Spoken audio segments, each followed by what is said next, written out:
So if I had to listen to myself for 7 hours, that's what I was trying to figure out what I should do. So I'm gonna whiplash you and go to dark slides instead of light slides, and I'm gonna change colors and go to different ones, and that way, about 3 o'clock you might stay awake. We'll see how we do.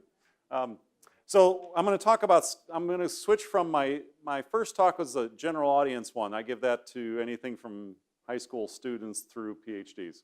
And talk about thinking about water and playing with people's instincts. This one switches to more of a technical concept of dealing with scale effects in hydraulic conductivity and carbonate aquifers. And so this is work that I did back with Jack Sharp and Robert Maister, my PhD. And it's work that throughout my career, whenever I wanted to do something different in groundwater, I was told by somebody highly important that that's not allowable or possible. I'm like, well, if the data says it's true, and it turns out the data doesn't matter to a lot of folks. After my master's, my first question at a national conference was a Karst textbook author who asked me, so do you believe that? It's like, yeah, actually I do believe my master's. So I was talking to some folks about fractured and carbonate aquifers and talking about hydraulic conductivity and said, well, I think there's a different way to do this. And they said, well, you can't do it that way. And between my master's and the PhD, I had several people say, well, you know, if you had a PhD, you would understand why you're wrong. And it was really helpful, so I went and got a PhD with Jack so I can go, okay, so now why do I think you're an idiot? And so this one was interesting because Jack walked in and Robert and we were discussing this topic and talking about the data set I'm going to talk about, and Robert and I fought for 3 to 3.5 hours in a room at the University of Texas about whether this was the right way to do things. And so even among the authors, we were probably drinking for either during or soon after, but so it was very friendly. But debating how to think about data if you're going to switch the way you're thinking about it is really troublesome because people get stuck with the way they think it should work. And so I'm going to talk about what we did back then, and I'm going to switch over to what I did a couple years ago with a Brazilian colleague of mine. So during my PhD, I wandered around from the carbonates of the Edwards to the carbonates of Door County, Wisconsin, to the carbonates of the Clare Valley in Australia, largely because they called me and they said they have a project in a wine growing area, and would you like to come over and help? Seems like the obvious answer, yes. So those are the things I played with. And all of them were dealing with water supply, so you had folks up in Wisconsin dealing with water supply, you had folks around here dealing with water supply, and then you had folks there. And what happened was this little valley that had really good water and it was the garden of the north for the area that had no water. It became known for its wines, and the best way to grow a new set of vines that gets a lot of sales is to grow it in the region that you can name it after the region. The interesting short story of that project was that the people that already had vines had all the water. So all the big companies that wanted to put in a big set of vines, there wasn't any water left for them. It felt like some sort of cosmic goodness to that. But continuum hydrogeology, I worked in the Bahamas after my bachelor's, and so I worked around blue holes, watching them blow out or suck in with the tide, and watched all sorts of things happening with these things. For my master's, I canoed through a cave. So my concept of aquifers has always been that there's a lot of holes around and that water moves as fast as it likes. And my second year of my master's, I took my first hydrogeology class. So I'm completely backwards for the most part. There's a few people that did things like that. But I started off in physics and then I switched over to hydrogeology, and so I'm sitting in a hydrogeology class and they go, here's the way we conceptualize the aquifer. This is a big pile of sand and it supplies water to a well. And we use Darcy's law and we have a flux that's proportional to a gradient. Okay. And we then find a hydraulic conductivity and we figure out how the aquifer is functioning.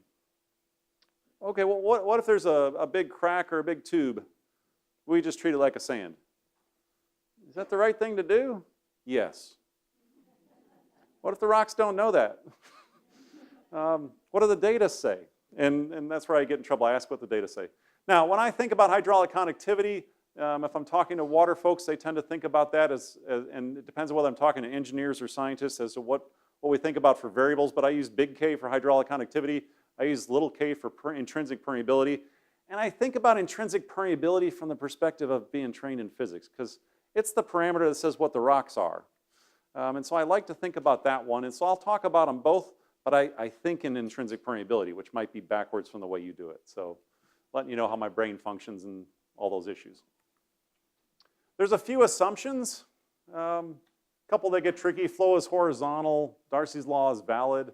Steady state. But there's a few assumptions going into a pumping test. One of them is that if you're going to do a pumping test, you might see drawdown. And if you go in the Edwards, you can pump as hard as you like and you won't see drawdown in some of the wells. And it's very similar to throwing a pump over the side of a boat in the ocean and you pump and you're going, I'm not seeing drawdown. It's going to be a while. So we've got some things to think about that are a little different in the Edwards than other places. But if we're thinking about going into fractured carbonates, and I think this is a picture of wall at Flinders, but you can think about the flow, and most of the flow is in the fractures, and we can think about that, or in conduits if we have them. But they're not homogeneous and isotropic. They're heterogeneous and anisotropic. You have very high permeability pathways, and very difficult to characterize at the well scale. Why? Well, because it's down there and I can't quite see it, so if I'm looking at individual pathways, it's much trickier, potentially. On a quantitative basis, it's not. People are afraid of doing karst things, and you're somehow unstable if you're studying karst, which for most of my friends in karst, that's probably a reasonable assumption, but it's because we're not stuck with the rules, right? We go, well, you want us to call it a sand? Yes, I don't think that's reasonable. Well, you're unstable. Okay, that's fine. So we're going to characterize this stuff, and you go, well, if you characterize it as karst, well, now you're not going to be able to understand it. But my model might be true, and so we'll look at that. So back in '75, Corrali produced this thing in French. He was a Swiss. I went by his office this year. He wasn't in his office. But he thought about if you're taking a hand sample of rock and looking at it and what kind of hydraulic conductivity you get. If you're looking at well scale and if you look at basin scale and this sort of effect here. Rotz actually did this a little earlier, and I think he wrote his in German. So there's a few foreign language things, and it goes back as far as I think about 1967. I think I got the reference further down in the second talk. So thinking about this effect that this value increases as you get to a bigger scale is the scale effect. And my thought is that there would be a physical way to measure that and quantify it as opposed to putting in a fitting term, which is what people want to do. Well, we'll put in a fitting term to deal with scale. Why don't you measure something? So in this case, we're going here from about roughly 10 to the minus 7th, and then we go up factor of 10, 100, 1,000, 10,000. So going from the middle of this to the middle of this, we're 10,000 times better at flowing through the tube than we were at the other one. And you go, well, you're not measuring the same tube. And calling this a sand, do you know sands that look 10,000 times different when it's a big bucket of sand versus a small bucket of sand? So this is categorizing it and quantifying it. So 60s and 70s, they measured it and said, okay, if we think about it as a sand, the number changes by orders of magnitude. And you go to San Antonio, and I colored these guys in so that you could see them because they don't show up on a slide otherwise. So they're not really yellow people around a wet well. But they're safe at least. So you have the Catfish well, and you're thinking about, okay, we got one well that would supply 1/3 of San Antonio's use. And about 9% of annual recharge out of one spot. That doesn't seem like a sand aquifer. And this one was fun. It was shut down because you had cold water species or cold-blooded species that had fecal coliform issues because they were being raised in 100 degrees Fahrenheit water. So if you didn't get a chance to see this place, it was a fun place. You could snack on very hot catfish. And some of these slides for the folks in Edwards should be painfully old and painfully not up to date, and that's okay. I meant to do that to make you feel good. But this is where my concepts are coming from. So I'm looking at these dots, and these are wells that you couldn't draw down. I'm like, well, you can't draw down a lot of wells. It's not like there's just one. There's lots of places that you pump really, really hard, and these were pumping at rates of about 1,000 gallons a minute, and nothing happened to the water level. And so thinking about them as a sand, they go, well, we'll just measure it like this. And most things are kind of arbitrary. But, and then this is Robert's contouring of it. And I said, well, did you contour it with the structure? He said, well, no, if I did that, it made it all go one way. Like, What if it does that? Well, yeah, but it makes the map look funny. Okay. So it's a problem with mapping is if most of this thing is running through one tube, well, then it doesn't look like much of a map. You just got a picture of a tube. And I've seen the pictures of the tubes of the Edwards Aquifer, and people think about it that way. And it's another way to think about it, but people feel bad when they look at the tubes. But it's probably a more accurate physical model. The other one that I always keep track of is to put one of these guys into my cross sections, and I try to remember to do it, but because this always looks interesting, and it's like, well, it's actually flat. But thinking about these different parts, and then thinking about the fractures, and that most of it's running up this way, and we can think about these sorts of things and make these sort of maps. But basically, the fractures are sort of this is one of the simplest fractured karstic aquifers in the world. It basically it's dominated by a fracture set. You don't have to worry about Clare Valley. I went down there, there's 5 different fracture sets and really complicated structural history and all this kind of stuff. And this thing's roughly sitting flat with one set of fractures in it.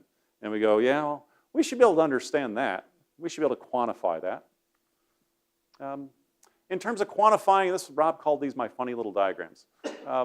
What these are is it looks at cumulative distribution functions. So you have probability along the x-axis, and then intrinsic permeability or hydraulic conductivity along the y-axis. And what it does is it takes a bell curve of a log normal distribution and makes it a straight line.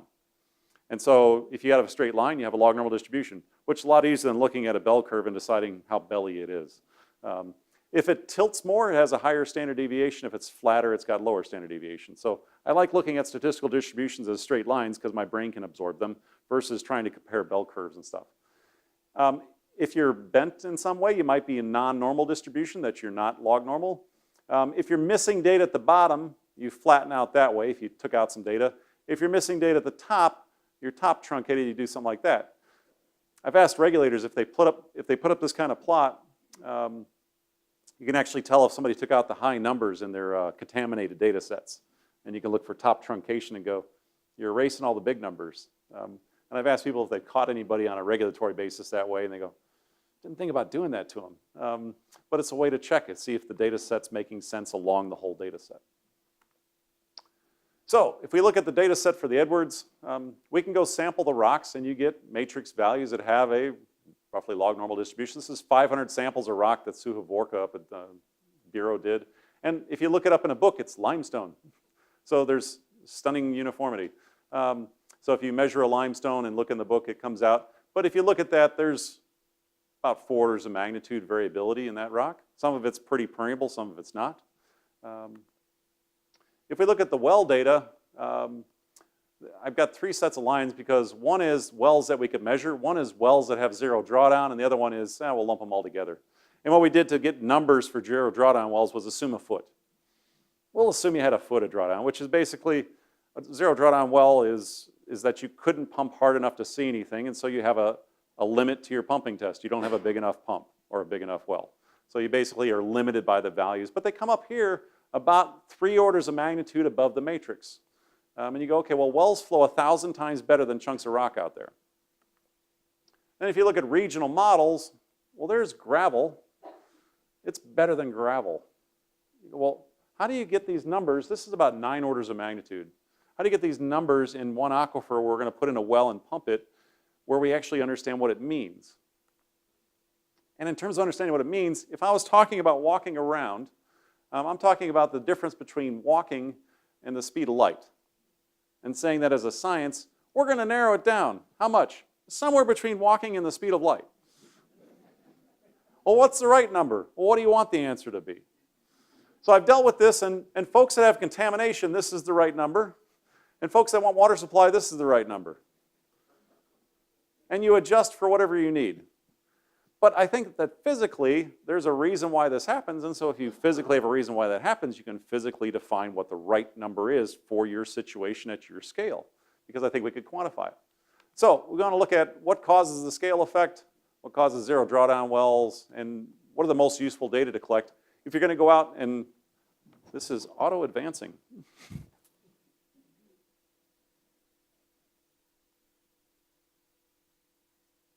It is auto-advancing. It's telling me to speed up already. So if we look at appropriate well models, we can do homogeneous and isotropic, right? And that the water's coming into the well from the matrix. And we've got lots of measurements of the matrix.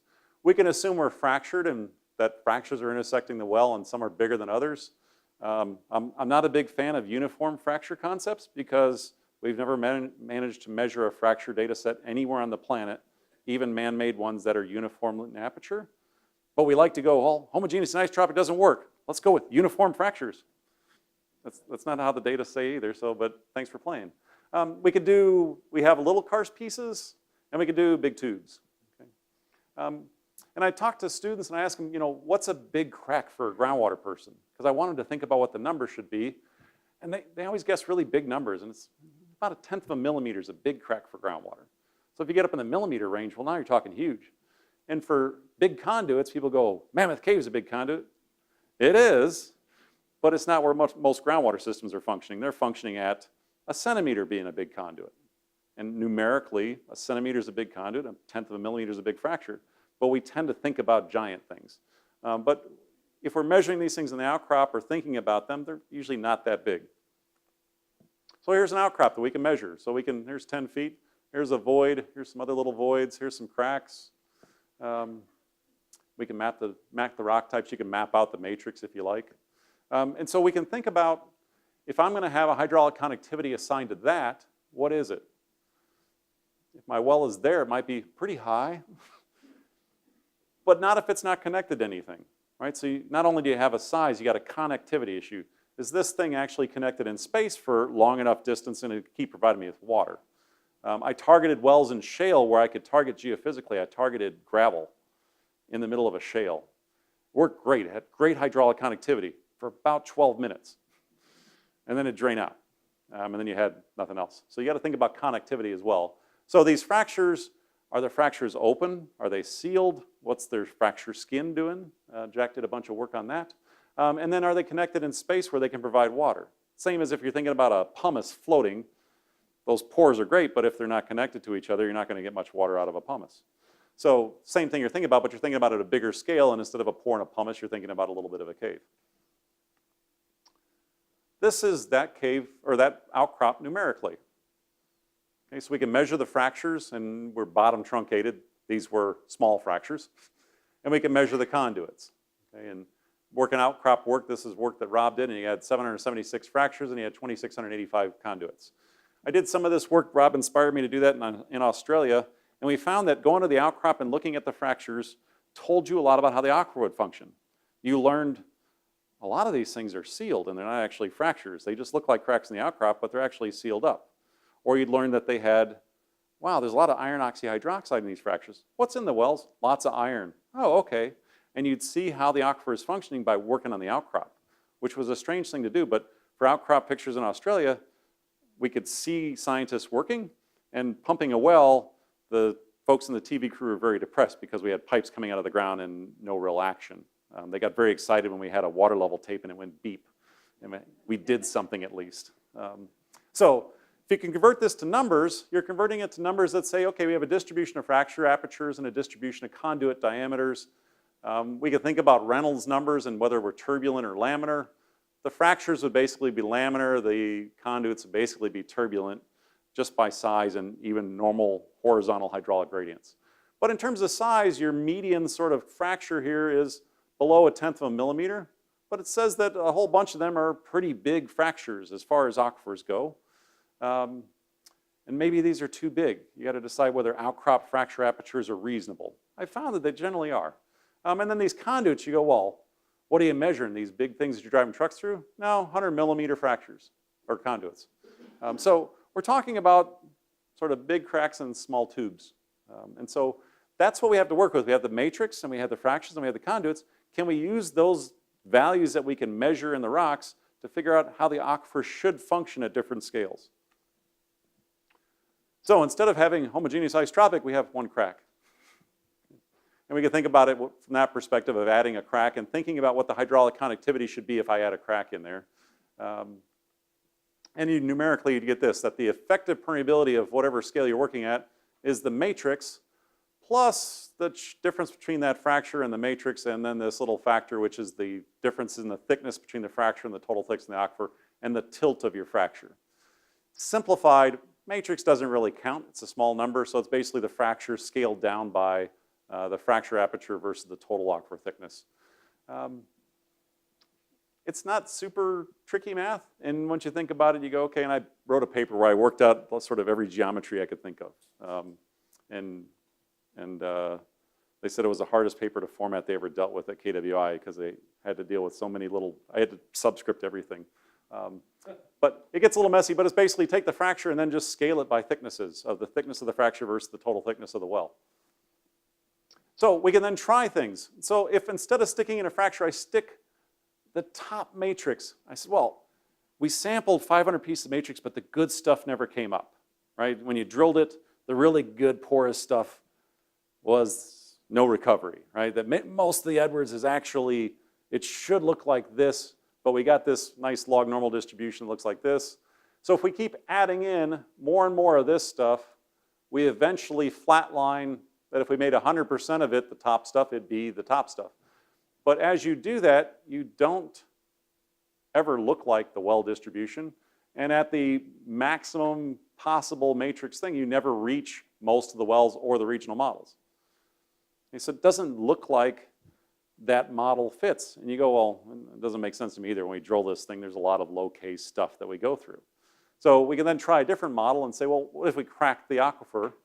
And if we put in one of that distribution of fractures, one crack makes it more permeable.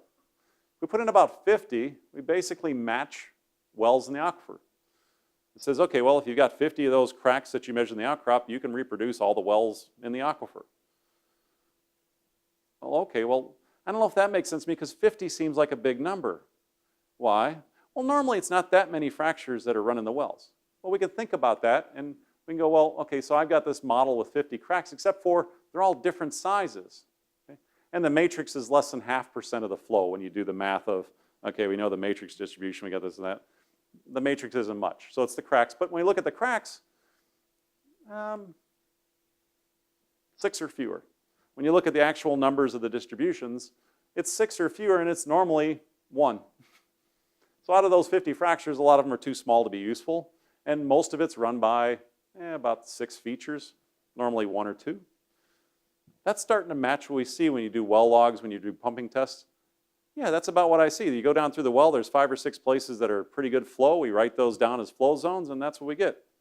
Okay, well, that's what the outcrop says too, and that's what, if you numerically took the values of the outcrop, you can make the wells see the same thing. It sees the same aquifer. And if you said, well, what if you had a model with 1,000 fractures? It's log normally distributed sizes. So it turns out that if you had 1,000 fractures, you still get 5 or 6. So no matter what size well you've got in the Edwards, it's always going to be a maximum of 5 or 6 interesting features. So if you're logging along and you go, I'm logging feature number 82, you're probably doing a lot of work you don't need to do. Probably 5 or 6 of the interesting ones. Now, if we throw in conduits, there's our turbulent conduits, there's our laminar conduits. Laminar conduits, people think about laminar as slower than turbulent, but turbulent's a lower hydraulic conductivity because you're wasting a lot of energy. Thinking about those turbulent conduits, you get up there, and if you're thinking about really big things, it's hard to fit those. And so it's easier to fit it with the proper flow regime and the proper size than it is with other models for how those conduits might be operating. It's easier to fit it that way. But it's hard to fit it with fractures on the regional scale. So it looks like conduits are contributing to what's going on up there.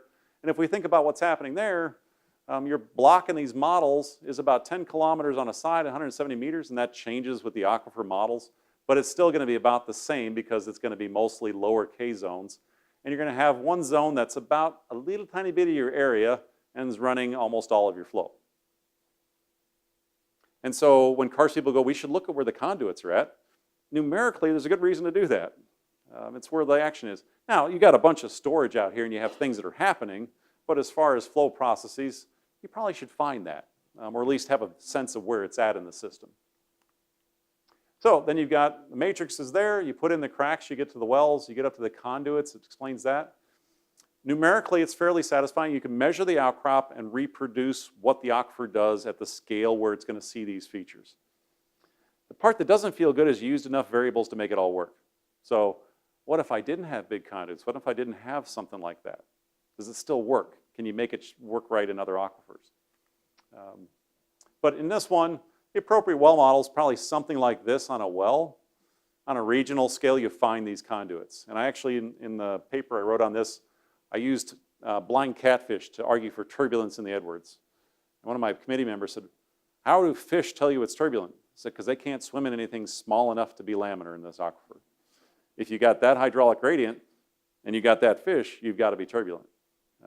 And so fish can tell you about turbulence just because of their size.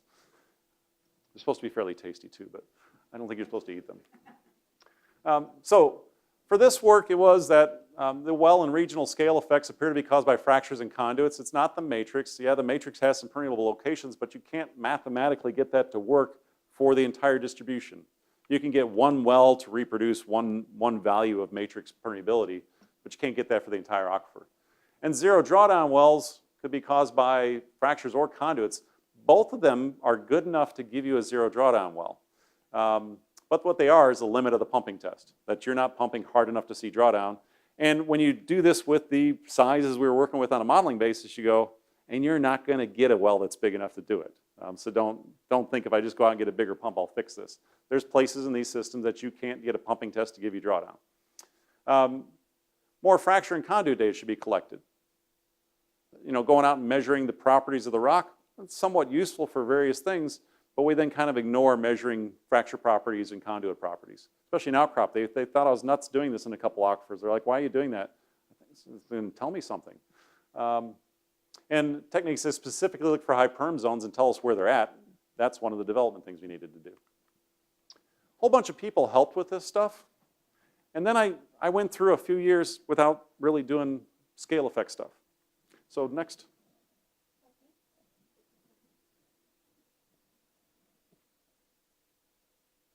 I forget I got a puppet master. So John Milroy, some of you know John Milroy. He was at a conference in Spain and he met Paulo Galvão. And Paulo said, hey, can I work with you? He said, no. He says, you don't like me? He says, no, I'm retiring. You should go talk to Halihan. Who's that? He's a guy in Oklahoma. So Paulo called me. He said, John Milroy sent me. I should come work with you. Like, I'm already suspicious. And Ricardo, he's down at the University of Sao Paulo. And Paulo is a Ph.D. student of his at the time. And he had data sets of a carbonate aquifer. And they said, you should go foreign and get some experience and work on your data sets and write these things up. And so he said, well, I want to do a data dump. I've got tons of hydraulic conductivity on this aquifer in Sete Lagoas, the city of 7 lakes. And it's in Minas Gerais, if you know a bit about Brazil. I've never been there, but I've written papers on it. I was supposed to go this year and I haven't got there yet.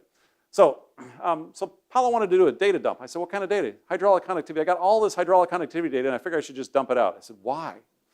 I want to look at it. He says, okay. So we decided to look at it. And remember, discharges, you know, I just got back from Korea and I realized they've got an entire company dedicated to groundwater. I appreciate their efforts.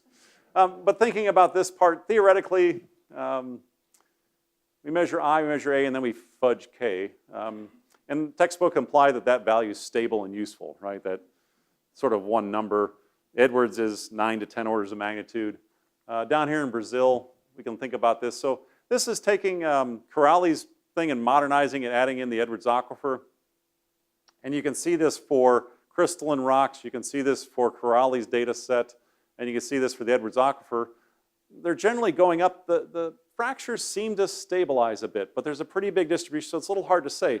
But this concept of modeling in the fractures, you go, well, as you get to bigger scale, you're not going to get much bigger fractures. So that looks like it stabilizes off.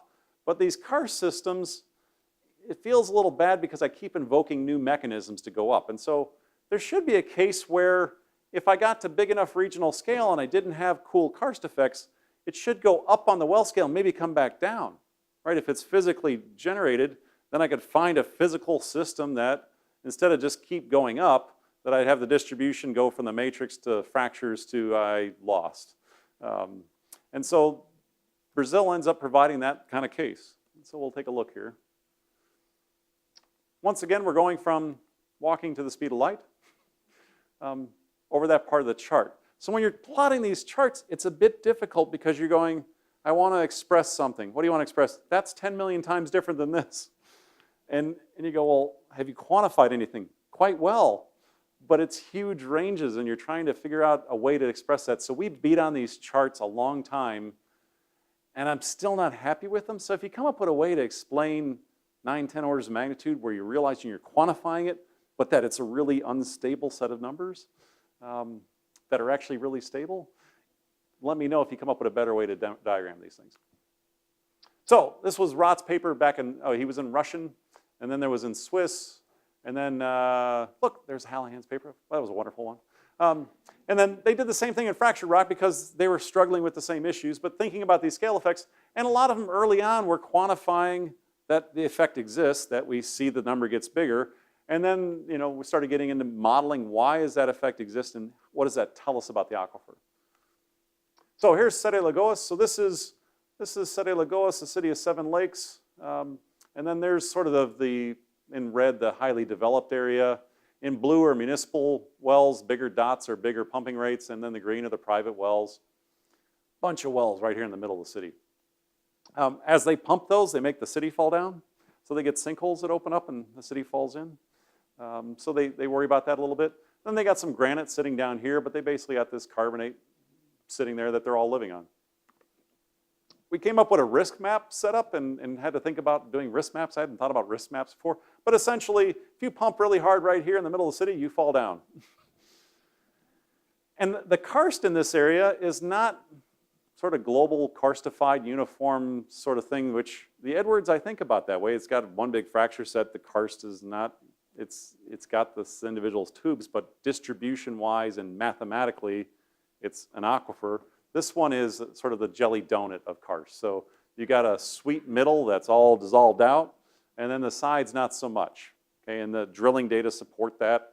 The connectivity data support that. And this one's got a 1-0 drawdown well in the well test that's in the sort of the sweet jelly center. So conceptually, we can step through this one and we can start thinking about the same concepts. We got matrix, we can think about that, permeability. We think about the well scale and you have 2 cracks. They're bedding planes. You don't have sort of the same cracks in the Edwards. You just got 2 bedding planes that are permeable with the sweet karst middle. So on the regional scale, you get the 0 drawdown well and that sort of high pumping rate center part because that's where the good perm is. And so what would this look like if we numerically started sampling this through the scales and what would we get? So on the small scale, you sample the matrix and it's the Edwards aquifer. It's not as much standard deviation, so maybe if we sampled more, we might tilt it up, or maybe the rocks aren't quite as variable as the Edwards. But the median is pretty similar, not as permeable as Switzerland, more permeable in a fractured granite. We go to pumping tests, we get about 3 orders of magnitude, that kind of range. 1-0 drawdown well test, we did the same thing, we assumed a small drawdown and calculated from there. And if you then go to say, okay, well, I've got a couple of cracks, what size would those need to be? I got 3 orders of magnitude here. I got a laminar fracture that's 1 to 4 millimeters or 2 to 13 millimeter conduit. And you go, well, here I didn't know my answer to within a factor of 1,000. Here I knew it within a factor of 4. And I was just saying, instead of saying I've got this nice concept of hydraulic conductivity, it says, well, what do you got making that conductivity? And you go, I got 1 crack that's about that big, or I got 1 conduit that's about that big. And both of those are within an order of magnitude of each other. So you go, okay, well, measuring these sizes might be a better way to describe them because the numbers we're talking about don't have as much slop in them as this parameter we'd like to apply of hydraulic conductivity. But these little guys in the aquifer give you this range in the wells. So we can look at those wells. We've jumped up, once again, several orders of magnitude, and we're sitting there, and we're actually basically the Edwards aquifer again, right? We beat the Swiss. We beat the fractured aquifers. Go to regional scale. I said, how many regional models you got? We haven't modeled this on the regional scale.